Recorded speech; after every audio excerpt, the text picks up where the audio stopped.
Hey, what is going on, everybody? So today what I want to do is take a look at the Packers wide receivers, because I definitely think one of the areas in training camp that is really, uncertain at this point is who the final few players on this Packers wide receiver core are going to be. And so obviously there's going to be multiple guys who are not going to make the final roster. And so sort of the first question for me is okay, how many receivers are the Packers going to roster coming into 2021? I did some research on the past 3 years and how many receivers the Packers started off with in each of the 3 years, their first initial 53-man roster to start the season. So in 2018, the Packers had 8 wide receivers on the roster. 2019, the Packers had 6 wide receivers on the roster. In 2020, the Packers only had 5 wide receivers on the roster. But it is interesting to see that, in the past few years, at one point, the Packers were willing to put 8 wide receivers on the roster as well as 6. And so even though last season the Packers had 5 wide receivers, just with the amount of guys and I think the amount of depth the Packers have at the wide receiver position, I wouldn't be shocked to see more than 5 wide receivers.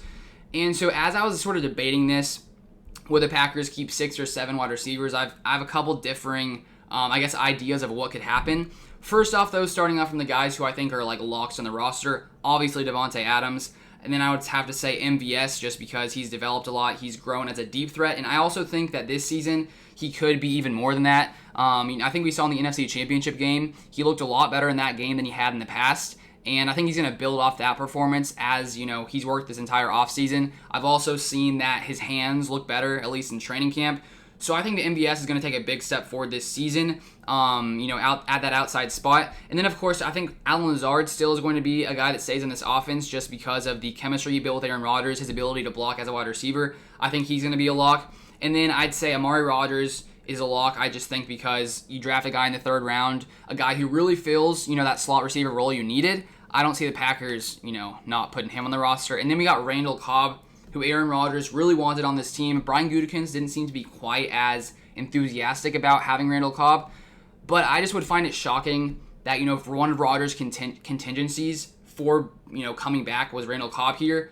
I don't see the Packers cutting Randall Cobb because I think that would end very poorly in many ways. So I see Randall Cobb there. So those are the 5 guys that I think are locks. And so the question is, will they keep more than 5? I would say yes. And I've even been debating, would they keep 6 or would they keep 7? Because when you take a look at the guys outside the top 5, of course, we got Devin Funchess, hasn't played in a couple seasons. We got Juwan Winfrey, who, lots of people have been saying he looks really good in camp. We got Reggie Begelton, who's been here for a little while now. Equinemi St. Brown, Malik Taylor, DeAndre Tompkins, and Chris Blair.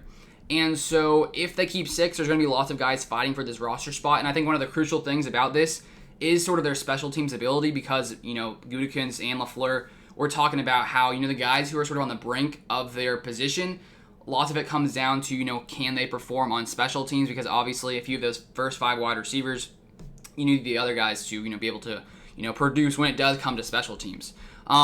So first off, I was sort of thinking about Devin Funchess. We haven't really seen too much from him in the past couple of years because he hasn't really played at all. I have his stats right here. So the last time he played in 2019. He only had 5 targets and 3 receptions. And then back in 2018, 44 receptions, 549 yards. 2017, a pretty solid season, 63 receptions for 840 yards and 8 TDs. So the question is, can he still be that guy that he was, before he opted out of the 2020 season? And I've seen lots of people saying that he looks pretty good. I think he had 3 catches at family night. And so I don't necessarily think that he is, going to get cut. I think it's a possibility. Also because, he hasn't really been that much of a special teams guy in his career. And if the Packers are looking for that, maybe they don't end up keeping Devin Funchess. And then another guy that I was sort of debating between, we have Malik Taylor, who only had 5 receptions and 66 yards last season. But one thing about him, he actually, was one of the top players when it came to special teams last year. I have the chart right here that shows sort of the Packers' special team snaps from last season. As you can see here, Oren Burks was at the top with Ty Summers, each with 330 basically snaps. As you can see, Malik Taylor there had 181 snaps, I think, during the regular season, on special teams. And so the fact that Malik Taylor is a guy who last season, was one of the wide receivers who, spent a lot of time there on special teams, maybe he's the guy who ends up pushing for a roster spot because if they really are looking for that special teams guy, maybe it is Malik Taylor. But then, thinking about Juwan Winfrey, who people have been saying looks really good, has he looked better than Malik Taylor? I'm not exactly sure. I haven't been at training camp, but from what I've seen, people are saying Winfrey's looking really good. And I guess the question comes down to, If Winfrey's a little bit better wide receiver than Malik Taylor, but Malik Taylor is much better on special teams, maybe the Packers give Malik Taylor that spot over Juwan Winfrey. So I don't think it's necessarily certain at this point. I'm not exactly sure what's going to happen, but I'm going to go with my prediction. I've been going back between 6 and 7. I'm going to say 7 wide receivers. Maybe my opinion will change if I hear different things coming out of Packers camp and through the preseason.